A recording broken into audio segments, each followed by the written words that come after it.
Pasado alas 7 ng umaga, nagsimula ang paglalayag mula Masinloc, Zambales ng 5 bangkang mahigit 100 ng sakay. Hindi raw pang-uudyok ang pakay ng ating tow mission, kundi ang pag-iit na tanging mga Pilipino ang may karapatan sa ating exclusive economic zone. Mag-aalas 10 ng umaga nang mamataan namin sila mula sa sinasakyan naming BRP Bagakay ng Philippine Coast Guard.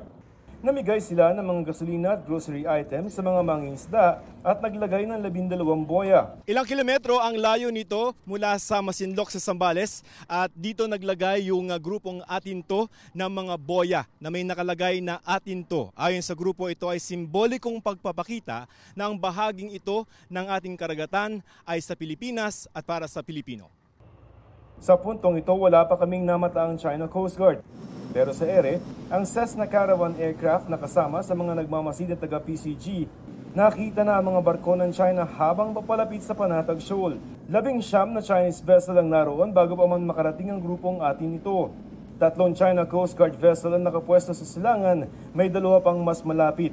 May 3 pang China Coast Guard ship malapit sa entrada ng Bahura, kalapit nila ang 10 Chinese Maritime Militia vessel.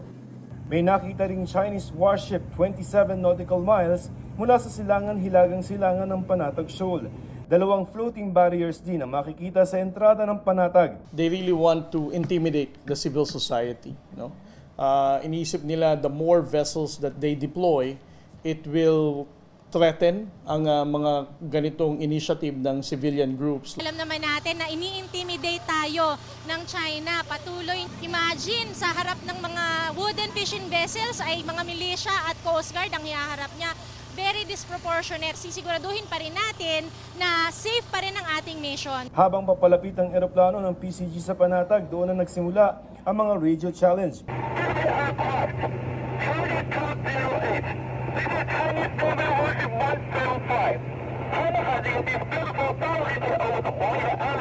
Apat na beses ang radio challenge.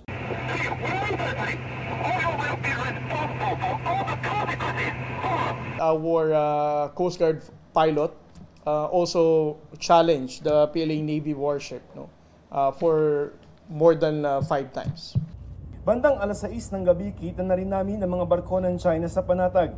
Halos 2 kilometro lamang ang layo ng 2 barko. Palapit pa lang tayo sa Scarborough Shoal, pero ngayon pa lamang nakikita na natin yung mga Chinese Coast Guard. At ito nga, lalapitan niya yung isa doon sa mga bangkong dala ng grupong Atinto. Kanina, itong isa pa doon sa mga bangkang dala ng Atinto, pero wala naman siyang ginawa. Mukhang tinignan lang kung ano yung laman nun, pero ito ay nag-survey din ng isa pang bangka ng Atinto group.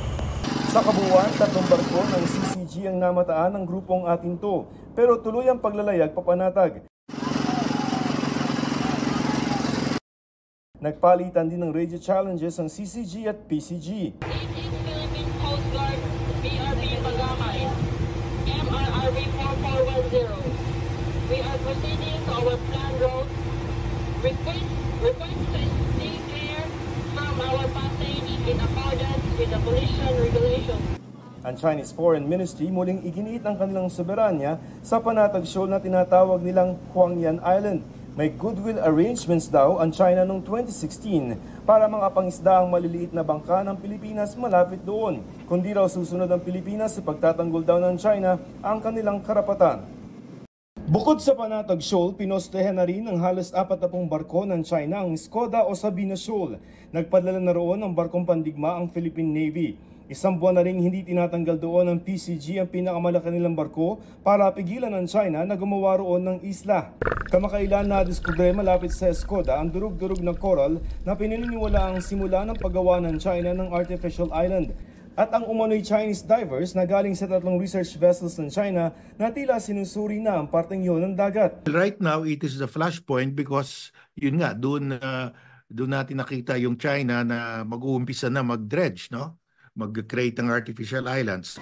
Ayon kay retired Supreme Court Associate Justice Antonio Carpio, malaki ang epekto sa Pilipinas kung magtatagumpay ang China na magtayo ng artificial island doon. May outpost sila, pwede nila bantayan 24 hours a day yung Reed Bank. Reed Bank is rich in gas. Ang estimate natin, 2 to 3 times larger than Malampaya. Yung Malampaya supplied us for about 25 years with gas. Yung gas dyan, 2 to 3 times larger. So it could even last up to 75 years. Malapit lamang din ang Skoda Shoal sa Ayungin Shoal kung saan nakasadsad ang BRP Sierra Madre na may mga sundalong Pilipino na hinahatiran ng pagkain at ibang supplies. It will be easier for them, no, na tuluyang harangan ang ating resupply operation sa Ayungin. Katabi naman ng Ayungin ang Mischief Reef o Panganiban Reef kung saan may base militar na ang China. Kaya kung makakagawa ang China ng isla sa Skoda Shoal, mapapagitnaan na nila ang Ayungin at BRP Sierra Madre. Sa tingin natin, ginagawa nila is quiet encirclement. And at the same time, para mapalubog din nila yung BRP Sierra Madre na nandun sa Second Thomas Shoal. Hinihingan namin ng pahayagan China pero nauna na nitong itinanggi na nagtatayo ito ng artificial island sa Skoda Shoal.